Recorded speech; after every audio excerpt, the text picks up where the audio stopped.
Good afternoon. Good afternoon. Good afternoon.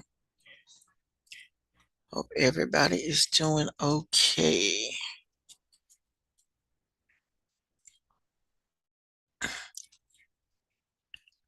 All right.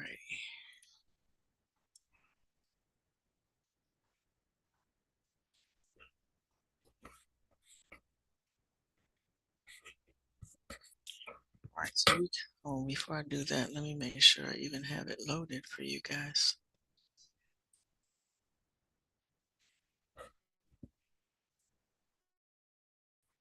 All right. Pull up the worksheet. If you haven't already submitted, pull up the worksheet that you were supposed to have turned in already. And let me, that's what I should. No, I don't have it loaded already. Okay. Actually, let me go at this way.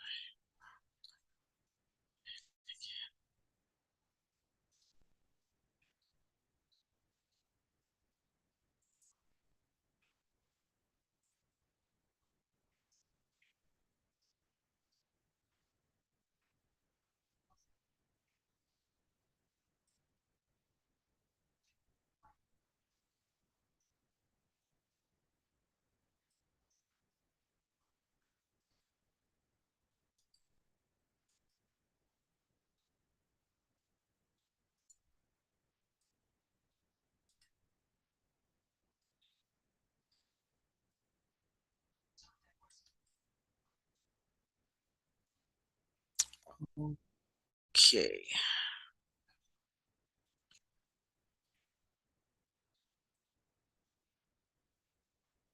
Wow. All right, we're still waiting for a few more people to come in.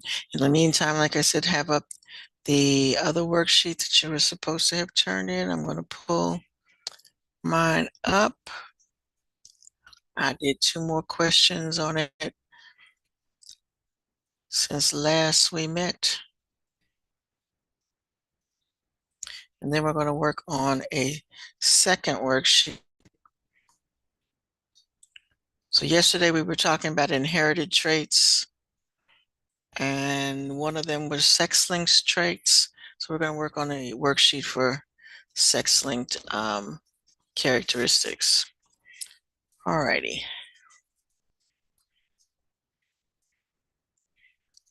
All right, so I had only done up to question 3 with you all, so now I have questions 4 and 5 done for you. So you might, if you haven't done this yet, you might want to take a look at that. All right, so again, this is the worksheet that was monohybrid cross. I'm going to delete that so that. All right, and somebody had asked me too, do we have to have the square on the table? Yes, you do. You absolutely have to have, because that's part of the question. Part of the question asks you to do 5 things. They want to write the parent genotypes, write the list the gametes, complete the Punnett square, state the genotype ratio, and state the phenotypic ratio. So that's what we have here. So in this question here, and I'm just reviewing this while we wait because there's still some folks missing.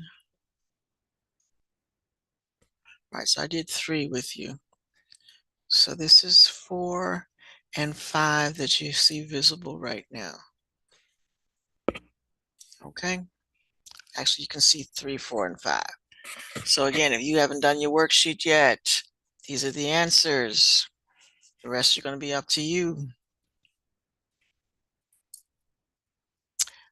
And I'm only doing this while we wait on folks to come in. We're actually going to go ahead and talk about sex-linked characteristics in a little while, because that's what we did yesterday.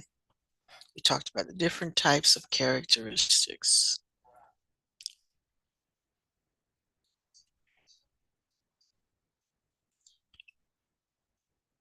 All right, so just a quick review. We did 3. 3, we were talking about attached earlobes and pre-hanging earlobes. And again, can't emphasize enough that you need to know your vocabulary. These questions are always word questions, and you have to translate what it's asking you to do. All right. If they tell you cross, that means you put a little X in the middle. That means we are mating this one individual with another individual. The first one is described as a dominant individual for that characteristic. So the characteristic we're talking about is hanging earlobes. This one, the second characteristic, the second person or organism that we are mating here is heterozygous, which means the letters are not the same. When we take those letters and put them on the box, that satisfies the gamete part of the question.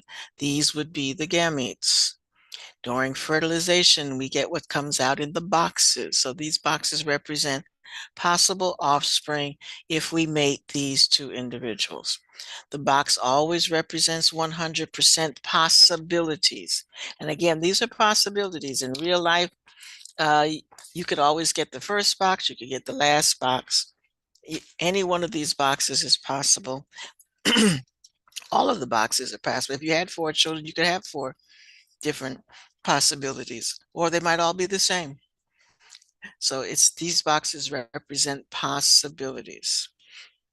All right, so in that box again, after you do the Punnett square, you have to read the Punnett square. So we read that, and from the reading, what it's telling us, then we can decide what the genotypes are and what the phenotypes are. Okay. All right. So the one that I had not done with you was with the long-haired dog. And you have 2 long-haired dogs that are heterozygous. So we're crossing a big L, little L with another big L, little L. I put the 2 gametes on the top and the side, and then I fill in the boxes. And then after we fill in the boxes, we have to read what the boxes are saying. This first box is homozygous long because they're 2 capital L's. These 2 boxes are the same. There are 2 heterozygous long-haired dogs. This one has 2 lowercase l, so it is homozygous for short here. So we have our genotype. This is our genotype. It tells us what genes we have. So our ratio is 1 to 2 to 1. Now, phenotype, just talk about what do you see? All I see is a long-haired dog and a short-haired dog. There's 3 of those and 1 of these, so the ratio is 3 to 1. All right, question 5 was a little different because they asked you, they did not tell you what the parents are. They're asking you to figure out what the genotype of the parents are because we have 50% of the offspring that are white kernels. Yellow kernels are dominant. White kernels in corn are recessive. So if 50% of them are white, that means that they had to have gotten one of those alleles from the other parent. Okay. And so a yellow, so all they're telling you is a yellow plant is crossed with a white plant. We don't know whether the yellow plant is homozygous or heterozygous, but we do know that the white plant has to be homozygous because white is recessive. In order for the plant to be white, it has to have both recessive genes, alleles, both recessive alleles. Okay. All right. So when we draw that box, all right, so up here I didn't write the parent genotypes. We figured that out afterwards because in order to get that, what we got, one of the parents had, the other parent had, the yellow one had to have 1 gene to give, okay? The yellow one had to have a gene to give. So that's where we put this, we did this box. So this was the one that they told you that was white kernels. So we already knew that they would have 2 of the same lowercase genes. The one that was yellow had to have 1 lowercase gene in order to give one to these guys. If 50% of them are going to be white, they had to get that gene from somebody. Okay? So that's how your box should look for that one. And that gives you, so two of the offsprings are going to be yellow, but they're going to be heterozygous yellow. And two of the offspring will be homozygous white. Yellow, white, 2 to 2 is the ratio in both cases. All right, I'll do one more with you guys. Let me make this box a little bigger. All right, so it says in cats, smooth fur is dominant over rough fur. You've got 2 cats across, and 75% of the cats have smooth fur. Smooth fur is dominant. What were the parents? All right, so that tells you that one of these boxes is going to be small s, small s. Okay? In order to, and if 75% of them are going to be the dominant characteristic, that means both parents have to have the dominant gene. So we got to have capital S here and a capital and a lowercase s here, capital S here, and a lowercase s here. So that's going to give us in this box capital S, capital S, lowercase s, capital S, lowercase s, and we already knew this one. Okay, so these 3 boxes make up our 75%. Okay, so on this line, we figured out that the parents have to be, both of them have to be heterozygous for smooth fur. So those are the gametes. This is the Punnett square. And now our ratio is, we have one that is heterozygous for smooth fur. You've got 2 of them that, sorry, one is homozygous, 2 are heterozygous for smooth fur, and 1 is rough fur. Okay, that's our genotype. And again, if 75% represents 3, and the one rough represents 25%, it always has to be 100%. Okay. All right, so that only gives you those 2 that you need to do. I'll let you do those. Hopefully you've done them and you've turned them in. If you did them and your answers for those 3 questions were not like mine, then you have time to fix it before I look at your paper. So you can resubmit if yours didn't look like that. Hopefully you had your paper up and you were looking so that you know whether yours looked like that or not. All right, I'm gonna leave that for 1 minute while we wait on some latecomers. 1 minute, 1 minute. All right. So I've also, for today, we're looking at sex-linked characteristics. So I've uploaded a worksheet for that. I'm going to do the first couple of questions on that as well with you, and then leave you to answer the rest.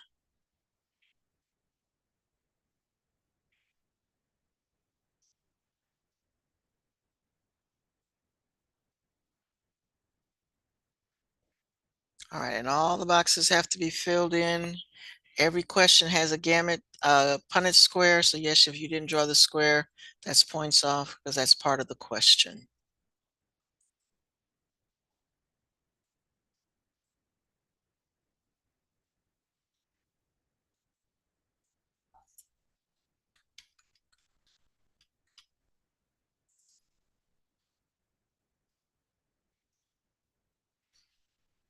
Okay.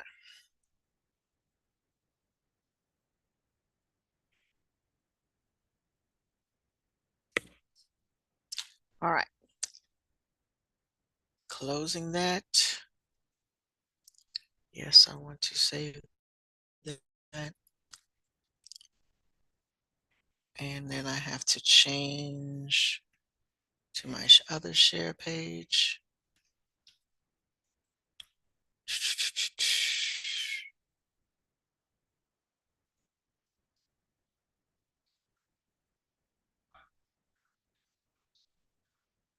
Mhm. Yes, I know. All right.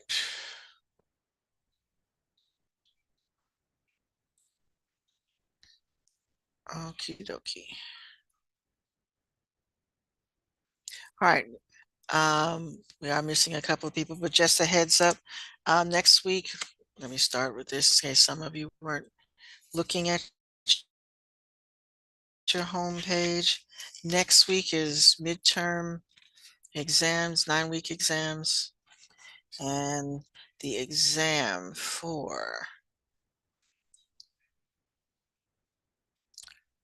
this class is Monday, next Monday. First and fifth are on Monday, March the 2nd. That's next week. And your test will cover from January what we've done with cell reproduction, mitosis and meiosis, in particular meiosis, because meiosis ties directly into genetics. So we are doing mitosis, meiosis, and everything in this genetics unit. Okay. And we will not finish this unit because we still have karyotyping to do. So we will still have a unit exam probably when we get finished, or just an activity on karyotyping. So looking at that, let me pull that up like that. All right, so looking at all of this, so go back and look at all your activities from the first section and all of this. So we are here right now. I'm hoping to get pedigree done tomorrow, but we will not get to karyotyping. So we'll be almost finished with this. So the test is going to cover all of this, more of this than this, but there will be questions about meiosis and mitosis, as well as all of this. Okay. All right. So hopefully you are in Canvas right now. Yesterday, we talked about the different types of inheritance. There were 4 types of inheritance. One of them was sex linked. And these we are pretty much the ones that we're used to, but sex linked inheritance is a little bit different when we try to draw a Punnett square. So I need you to open up this exercise here. All right, take a minute to read this paragraph right there and look at the key. And then I'm going to go through question 1 with you. And I'm going to do questions 2 and 3, I think, and 4. Okay. So read that. So up to now, we've been using the letters for whatever the dominant trait is, and understanding that those traits are always on what we call the autosomes, which are the body cells. And in a human, we have 23 pairs of chromosomes. So that means the other 22 have the characteristics that we've been talking about. The 23rd pair are our X and Y chromosomes. So if you are a female, you have XX. So again, we're still talking about 2 alleles. But in the case of a female, the 2 alleles are X and X. And each of those chromosomes have characteristics listed on them. And then if you're a male, you have an X and a Y. And again, they have certain characteristics listed on them. Some of the characteristics are only found on the X chromosome, which is why we say they are sex linked. Okay, they are not found on the Y chromosome, which is why many of these recessive characteristics show up in males more often than females. Because if it is recessive and there's not anything on the Y chromosome to mask it, to hide it, that's the characteristic that's going to show up, even though it is recessive. If there's nothing to hide the recessive characteristic, it will be expressed. Okay? All right, that being said, this is how you would write the letters. So if it's a girl, it's XX. Then we're looking at two different characteristics here. One is hemophilia. Hemophilia is the disease where you do not create the chemical to clot your blood. So a person with hemophilia we could bleed to death from even a small cut. If you don't get it attended to, they have to take you to the hospital and give you a clotting agent to cause your blood to clot and seal up so you don't bleed to death. So a girl with who is normal, who does not have hemophilia, would be capital H and the XX. That's a female. The second one is also a female, HH, except we have a lowercase h here, and that represents the gene for hemophilia. Okay. Then we have a Y. There's nothing on the Y, so that's not going to be a factor as far as hemophilia is concerned. Now they're looking at the other characteristic, color blindness. So you would write the X for normal person, normal female, with a capital B, and the female who is carrying the recessive gene will be the lowercase b, and again, nothing on the Y. Okay, so what they want you to do for number one, and I can't type on this, so you're going to have to type it yourself. So hopefully you've already downloaded this. They want you to write what a normal male would look like for color blindness. All right, write the genotype for the for the following phenotype. So they are telling you that the male is or they want you to write the phenotype for if they are colorblind. So the genotype is going to be capital X with a small b. Actually, they're normal male, large B, capital B, capital X, capital B, and a Y because they are a male. Capital X, capital B, and a Y. Normal male, he's not colorblind. A female carrying the allele for color blindness. A female carrying no colorblind, none. So she's going to be X capital B and X capital B. Okay, she's got two alleles, two X, and both of them will be carrying the capital B. She's not colorblind. And she's not carrying the allele for colorblindness. All right, the next one, a colorblind male is going to be X small b and Y. A female who is carrying the colorblind allele, but she is heterozygous. She's not colorblind, she's just carrying the gene. The female, yes, that was the male who was normal, Chris.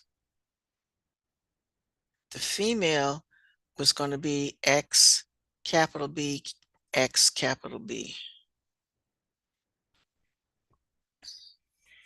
Actually, I can do like you guys. I can type that in the chat, can I? Sure can. X, B, oops.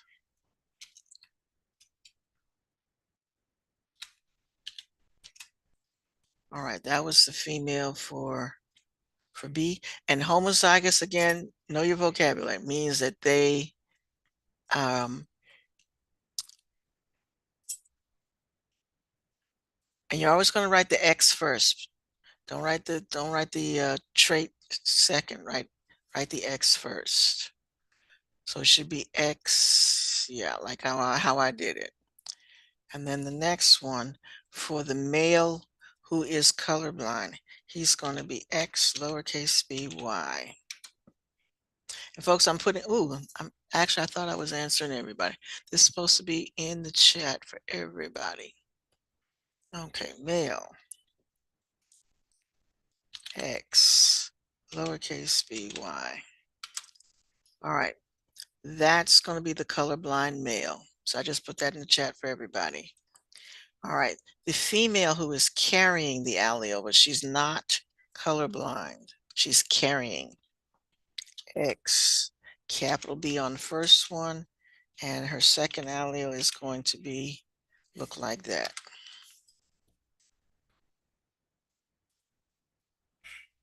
And then a female, which doesn't happen very often, who is colorblind, look like that.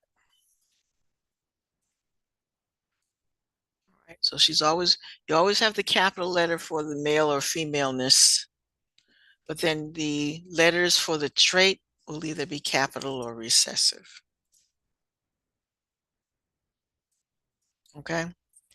All right. So we got the answers for these already done. And I'm going to switch. So I've copied these questions onto my Canvas board. So I'm going to switch pages. Let me see if I can do that without. Yay! I did not have to change my screen. All right, so your first question. And unfortunately, the answers are already in the box, but I'm not taking them out. All right, so your first question. Let me see if I can make this. No, it's not making it wider. Or maybe I can. All right, that just made it a little bigger. Okay. All right, so they gave you this information. They gave you have a female who is not colorblind, and you're crossing it with a male that is colorblind. So we put those in the boxes. I put those alleles in the boxes. And if the question they're asking is what percentage of male are they going to have male children who are colorblind? And then what percentage of female children will be colorblind? So after we fill in the boxes, and the box is already filled in, folks, so copy. All right, so we take the female one up here with the male X over here, and we have one female who is heterozygous for colorblindness. Take this one, match it with that one, we get this one, and that's the second female for colorblindness. And we take that one with the Y. This one is not a male who is not colorblind. We take that one over here, match it with the Y. This is also a male who is not colorblind. Okay? All righty. So the answer to this question is 0. Because, whoops, what just happened? I guess I can't write in that space, can I? Yeah. 0%. Which one's this one? Say what? Which one's this one? This is question on your worksheet. Let me switch back for a minute. All right, on your worksheet, this is question number 2. So I took this question and it's got part A and B, and I put it on my Canvas board. So that's what that question. This is question number 2 on your worksheet. So they gave you that information, and unfortunately, it all came out on one line. Can I separate it? There we go. Lovely. All right, so this is question number 2. They gave you that information.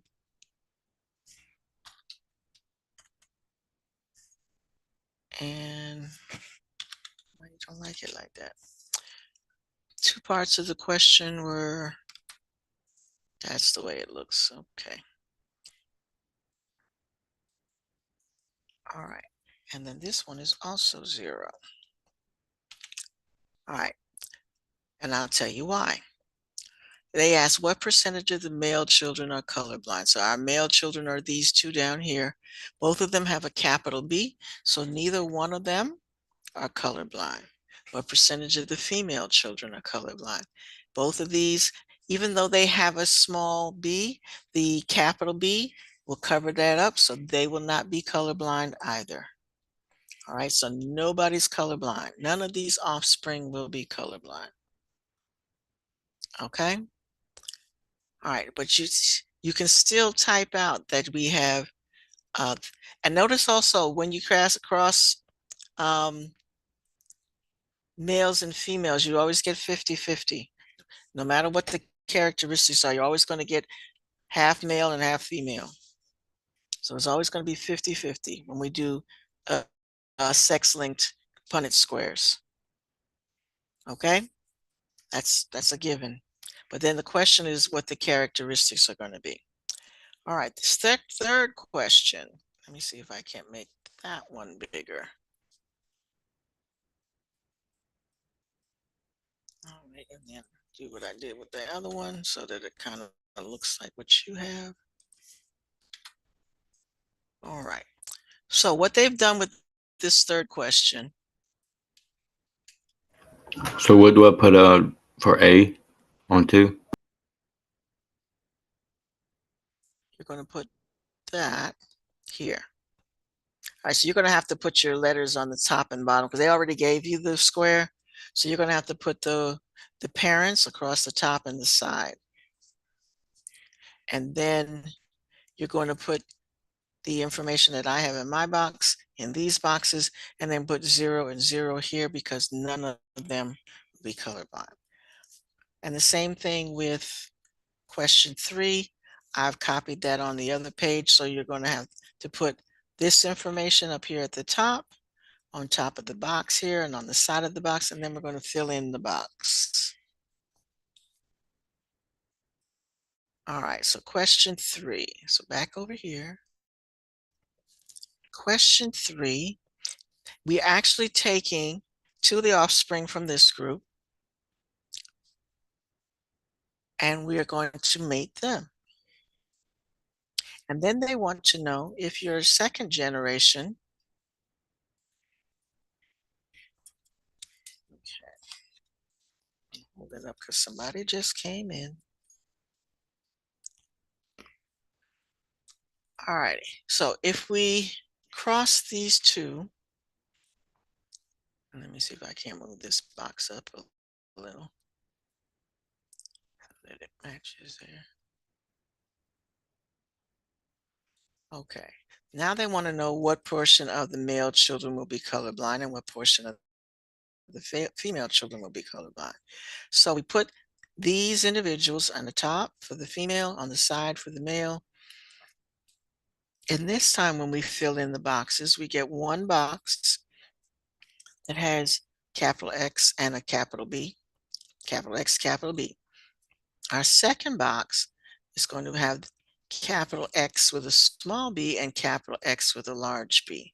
So this one is heterozygous, this one is homozygous. But notice both of these females are not going to be colorblind. So we can say 0 for the females who are colorblind. Then we do our male. We have this X with a capital B and this Y. This male is not colorblind. However, this next one is going to get the X with the lowercase b and the Y. This male will be colorblind. So the answer to the question for the male children, 25% of them will be colorblind. 0 again for the females.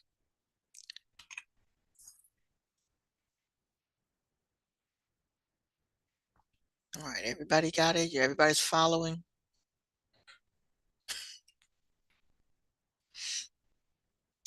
Or you're at least copying?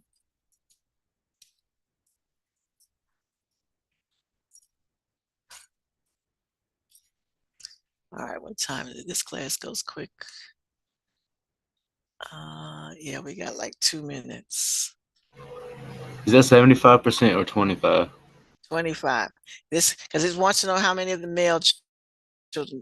You only got 50. And with male and female on the Punnett square, it's 50-50. So it's never going to be 75.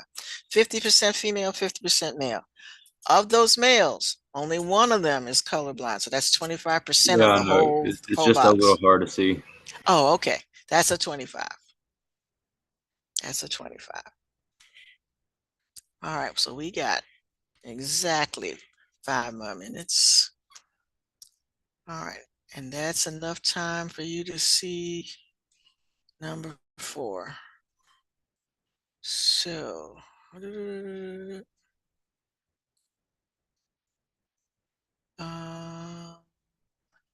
on 1 second. Let me see how. So that was, okay, number 4. Okay. And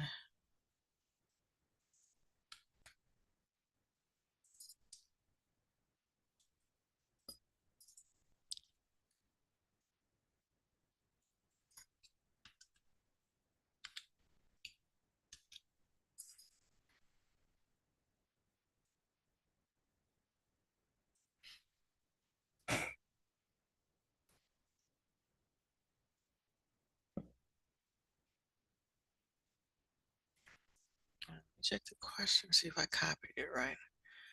And I think I filled in the answer. So what is the probability that a colorblind woman who marries a normal male, a man with normal vision, will have a colorblind child? All right, so that's what this one.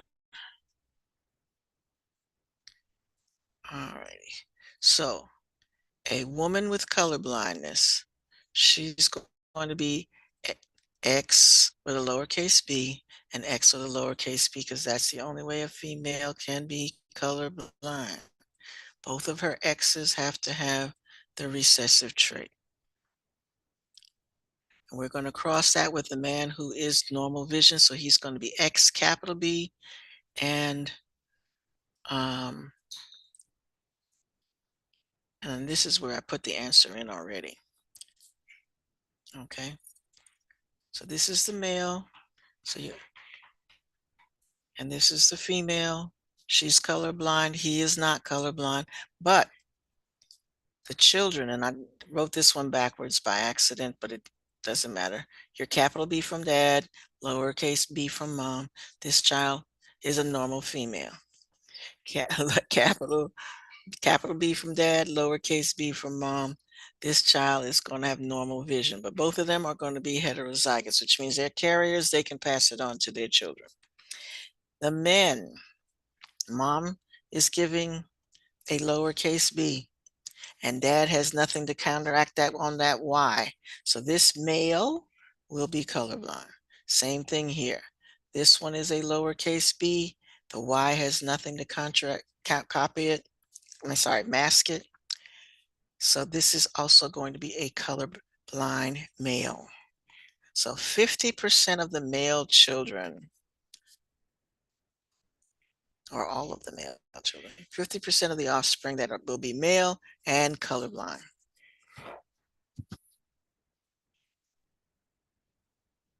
So again, 50% of the offspring, but all of the males will be colorblind in this particular situation. They don't have a choice.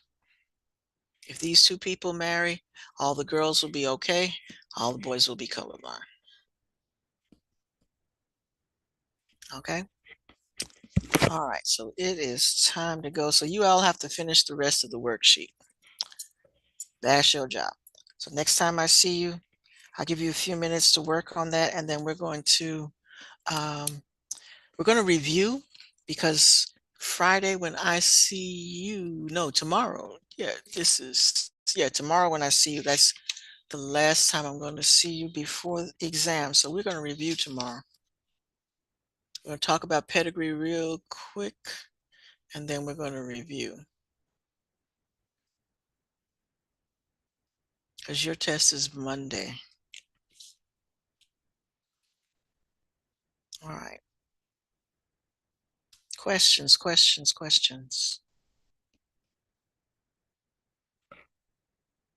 All right, so the only difference between these kind of Punnett squares and the ones we were doing is now we have to have the X and the Y, and then the trait that we're looking at is attached to the X and the Y. Mostly the X, usually not the Y. Jocelyn, and you have a question. You know, you can unmute and ask it out loud. Might be something everybody wants to hear. Or number 5. All right, I hadn't done number 5 on the board, but I can switch and look over here. All right, number 5 says a normal-sighted woman whose father was colorblind. So yes, you're right. If dad gave her, yeah, dad had to give an X. If he was colorblind, then his X had the lowercase b. So yes, you are correct. And marries a colorblind male, so he's going to be X lowercase b with a Y.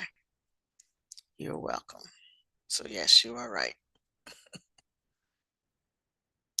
All right, and I hope you all heard that because she just asked the question for number 5 and you fill that in.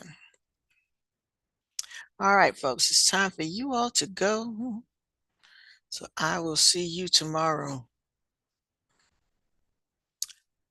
Bye.